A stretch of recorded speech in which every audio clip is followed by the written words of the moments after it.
So as we transition, we're looking, the second thing that we're going to discuss is the idea of shutting down churches, right? Oh boy.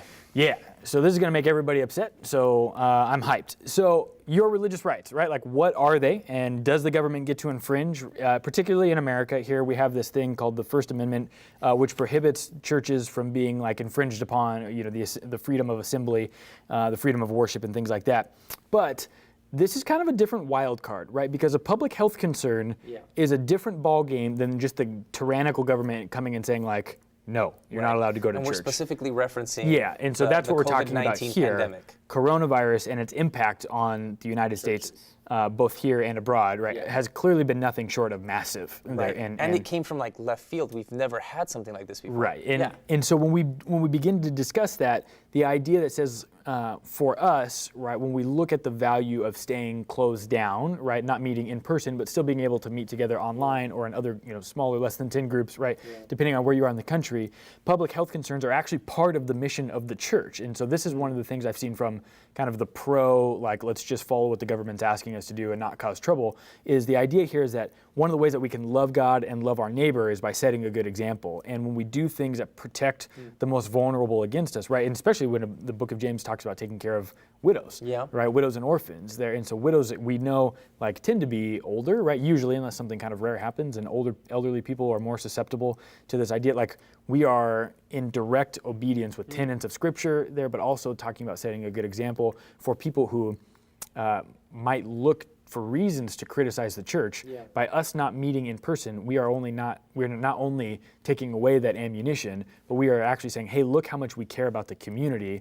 and our words match our actions, which then, you know, allows us to be able to fund this kind of project or help with this school thing, or, you know, do whatever there that we can save on. So when we concern ourselves with what our rights are, that's one kind of conversation, but it seems like the question that we should be asking with the church is, what are the inevitable problems that will arise, and how can we deal with them in a manner that mitigates risk and allows us to be able to be a part of the better shaping of public conversation, public policy discourse, and all of that.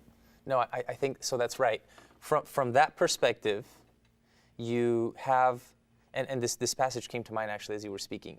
In 1 Corinthians 8-10, Paul has this long discourse with the Corinthian church, and they're asking like, well, hey, like, don't we have the rights to eat meat, sacrifice to idols, which was like a particular situation where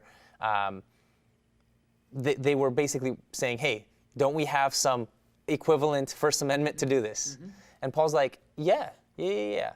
But that's not the only question you should be asking. Right. Because if that's the only question you're asking, you might be missing a point. Yeah. And so from this perspective, that's exactly right. From that perspective, you're saying, hey, if you're only exclusively concerned with your rights, you're missing the point of the grander mission of the church, which is to care. You mentioned like vulnerable people of society, and a witness, a testimony to society. So that makes a ton of sense. Now, so what's the counter here? So from the other perspective, right, it's not only the rights of the church that I see as a concern, but I've read a lot, and even like anecdotally, a lot of people that I know in my circles are sharing this, how there's something different about meeting in person that you can't replicate on Zoom.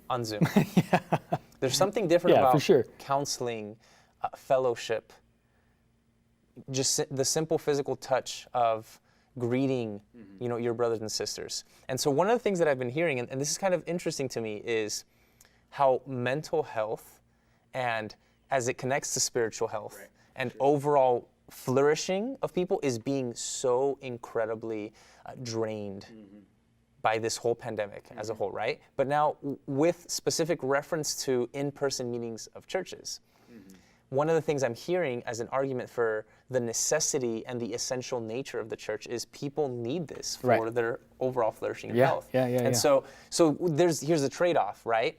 It was kind of like the economics. There's only so much time that you can keep the economy shut down before you're doing more harm than good. Well, people are saying, well, keeping churches shut down is going to do more harm than good to a lot of people. So how do you measure that, right? And so from that perspective, people are saying, hey, like, no, this is essential for a lot of people. Now, it's really interesting, actually, in our current context. Grace Community Church in Simi Valley, led by Pastor John MacArthur. They're actually in a kind of litigation, legal dispute. A legal dispute. Yeah, to put it nicely. With the government right now over this issue. And so from their perspective, they claimed, to my understanding, two specific things. One is that due to the double standards or inconsistency of the government in what they deem essential and what they don't deem essential, that the credibility is no longer does no longer warrant obedience or submission from the church. Sure. So because the government has lost credibility, we no longer have to submit to them. That's the first thing I heard. The second thing is,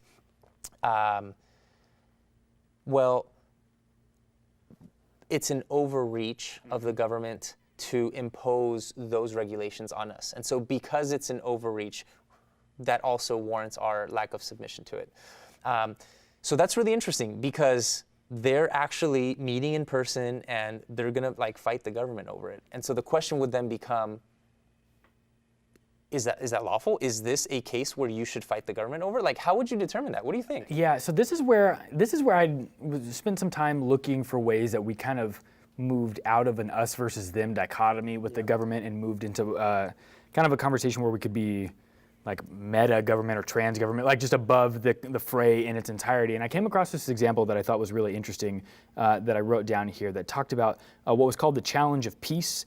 And so this was a document that came out in 1983 that was a U.S. Conference of Catholic Bishops pastoral letter on nuclear weapons, right? Wow. And so a bunch of them gathered together. During the Cold War and stuff. Yeah, during the Cold War with Reagan and the USSR, there was this real discussion about the nuclear deterrent, right, of the arms race and trying to amass more than the other guys so that way we could be ready to, kind of assure a mutually assured destruction between us and the USSR. And so they came together and they wrote this out, and this was a thing, it reaffirmed traditional Catholic teachings of a strong presumption against war while allowing, it when necessary and effectual for preserving a just peace, the idea of a just war theory, that preserved the fundamental human rights and dignity. And what I thought was interesting, though, is when they put this together and they submitted it for the government to take a look at, it wasn't a conversation that was necessarily we are going to do this, meet in person, for our example, because it's the right thing for us to do in terms of we have the right to do it. It was here's some Christian values and perspectives that we hold really dear, right? Here are some things that we think are really important. The right to life, the right to flourishing, not being nuclearly annihilated, right? These are good things for all of humanity. And the government listened to it, right? They interacted with it. The New York Times actually gave it a full spread in their paper. And I don't know if that's anything that would happen today. But the idea here was the church, instead of taking an oppositional defiance stance against the government, sought a way to be influential, right, and winsome, as it were, in the discussion of how can we actually make a difference that goes beyond the scope of can we come together Sunday morning for an hour or not, right? And not to downplay the importance of that there, but to say there's probably more at stake in the conversation here in terms of us being able to partner with where we're at. And so that was kind of my hope that we would see somebody kind of do, and there just hasn't really been much of that, right? There has been kind of this ensconced position of us versus them all the way through. And so a little bit unfortunate and a little bit frustrating, but I think kind of unavoidable in today's circumstances where everything is kind of climatized polarized in that way. Yeah. No, that's right. That's really interesting too. And so ultimately what I see in this example of closing down churches, the heavy lifting of wisdom and charity would be, at what point is giving up my rights too costly?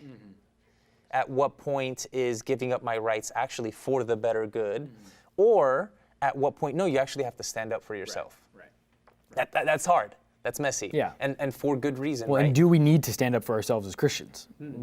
Is there even merit in asking that question? When we see the first examples of Jesus, the apostles, the first century Christians before Christianity married into Roman imperial rule, there wasn't a lot of defense of I got to stand up for X, Y, Z. It was just hey, look, man, I'm just going to kind of keep worshiping Jesus in a way that doesn't necessarily have to conflict with the government.